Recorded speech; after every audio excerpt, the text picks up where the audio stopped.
¿Qué tal? ¿Cómo les va? Bienvenidos a Panorama Agropecuario y el saludo a todos los amigos de Argentina y de Latinoamérica que siguen semana a semana nuestra transmisión.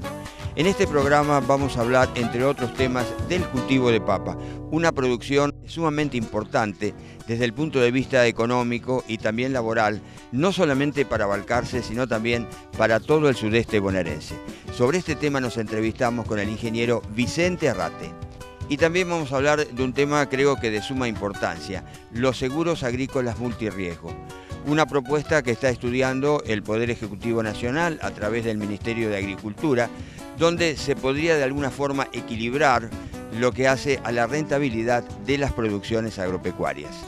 Sobre este tema conversamos con el doctor Hernán Urcola, profesional de la Estación Experimental INTA Balcarce. Algunos temas entonces para presentar en este programa. Les recuerdo nuestras vías de comunicación, el correo electrónico hernán.viera@sudesteagropecuario.com.ar o si prefieren comunicarse a través de mensajes de textos, lo pueden hacer al 02266 155 31431.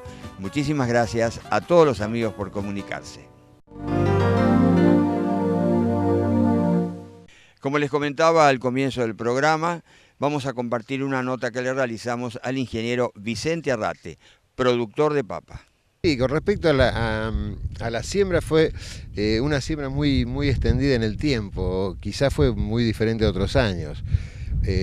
Por un lado, al no poderse sembrar en verano por los excesos de agua, mucha gente se decidió a sembrar temprano en esta zona.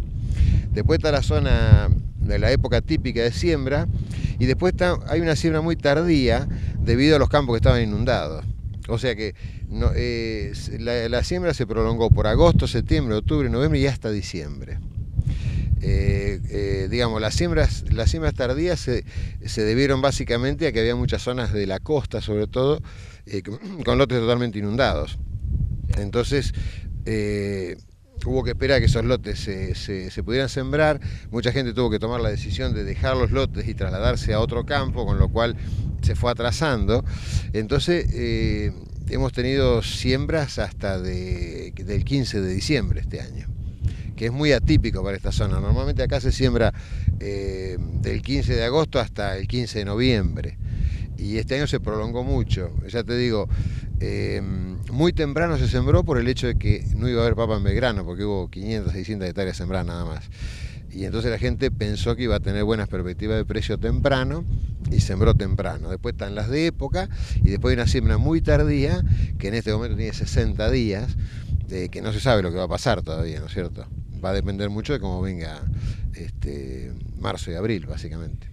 En general, las siembras muy tempranas no están teniendo muy buenos rendimientos.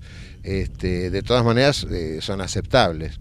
Y las siembras de época sí están con muy buenos rindes, y las tardías, bueno, no se sabe para nada lo que va a pasar. Bueno, así entonces con estas fluctuaciones que tienen que ver con la siembra. Vicente, en este campo en particular, ¿cómo manejan ustedes la tecnología del cultivo? Así a grandes rasgos. Bueno, acá se riega con pivot, y se usan el tipo de labranza así con formador, que se ha impuesto, básicamente se ha impuesto en toda la zona. O sea, se conforma adelante y se siembra atrás. Y digamos ahora lo que se ven estos surcos y estos camellones tan altos, ¿esto favorece todo lo que hace a la cosecha mecánica? Claro, se hace básicamente para eso. Sí, sí. Pero de todas maneras, básicamente la cosecha mecánica depende de esto, que funcione o no funcione. Pero independientemente de eso, también se le da un ambiente al tubérculo para que se críe en tierra suelta, ¿no es cierto?, no haya deformaciones. Es muy interesante cómo deja el surco un conformador respecto a las labranzas que se hacían antes.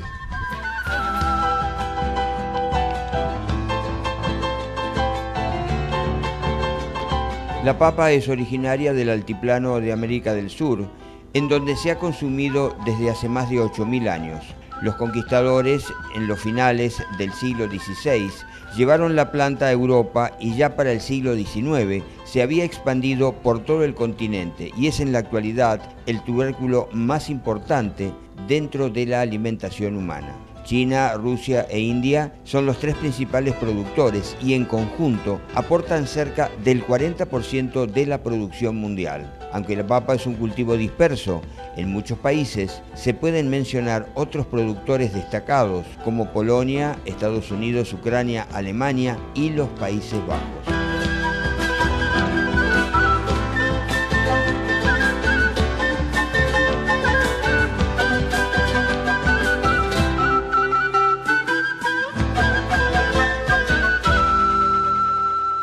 ¿Ustedes cómo manejan el control de malezas?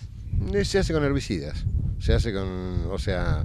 ¿El antiguo Sencorex? Sí, el Sencorex se sigue usando, hay otros herbicidas nuevos, pero sí, básicamente se hace, o sea, se conforman los surcos, después se siembra, se pasa el herbicida y después se aporca, eso es todo lo que se hace. El aporque con el conformador. El mismo conformador, exacto. Y evidentemente ese conformador necesita de una potencia más que importante en el tractor. Bueno, nosotros no usamos conformadores con rotativos, O sea, usamos conformadores comunes. Si el conformador es rotativo, sí, necesita mucha potencia. Este tipo de conformador que usamos nosotros, no, 140, 120, 140 HP anda bien. Claro, simplemente para levantar el surco. Y todo lo que hace a la fertilización, porque claro, es una especie de la papa que necesita fertilizante. Claro, sí, nosotros se hace una aplicación presiembra, al voleo. ¿De fósforo? De fósforo, sí. Con azufre, depende de los análisis de suelo, ¿no es cierto? Se hace análisis de suelo y se ve. Después se hace otra con la plantación y después se agrega nitrógeno, de acuerdo a las necesidades. Vamos haciendo análisis en planta, digamos, para ver las partes por millón de nitratos que tiene el lote y en función de eso vamos agregando nitrógeno. El análisis que se hace en planta es de la hoja, es del verdor de la hoja. Es de la hoja. Es de la hoja y muchas veces hacemos las dos cosas. Hacemos simultáneamente pecíolo en hoja y el surco para tener mejor seguridad. ¿Y cuántos kilos de urea, por ejemplo, han utilizado en esta chacra? Y alrededor de 450 kilos. Sí. Es impresionante la cantidad de nitrógeno que lleva, ¿no? Sí, sí. Lo que pasa es que también este año fue muy especial porque con todo lo que llovió estaban muy lavados los suelos. Claro. Entonces fue un año, te diría que se usaron unos 150 kilos más que lo normal que se usa. Claro. Se usan alrededor de 300 más o menos. O sea que fósforo, mucho nitrógeno y mucha agua. Claro, sí, sí, sí. ¿El pivote que estamos viendo es para cuántas hectáreas? 78 hectáreas son más o menos. ¿Y da la vuelta con cuántos milímetros? Y bueno, eso lo regulás porque depende la ventaja que tiene trabajar con estos equipos es que vos podés manejar el riego, que es muy diferente a los equipos convencionales. Vos, por ejemplo, pasás un herbicida, querés tirarle 10 milímetros para incorporarlo, le tirás 10 milímetros y das la vuelta en un día y medio, 2.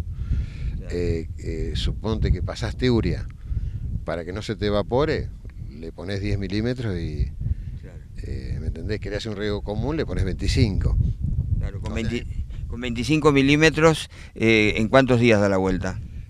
No, este equipo tiene en 2 días, en 4 días da la vuelta, con 25 milímetros. Hacemos la primera pausa y ya volvemos.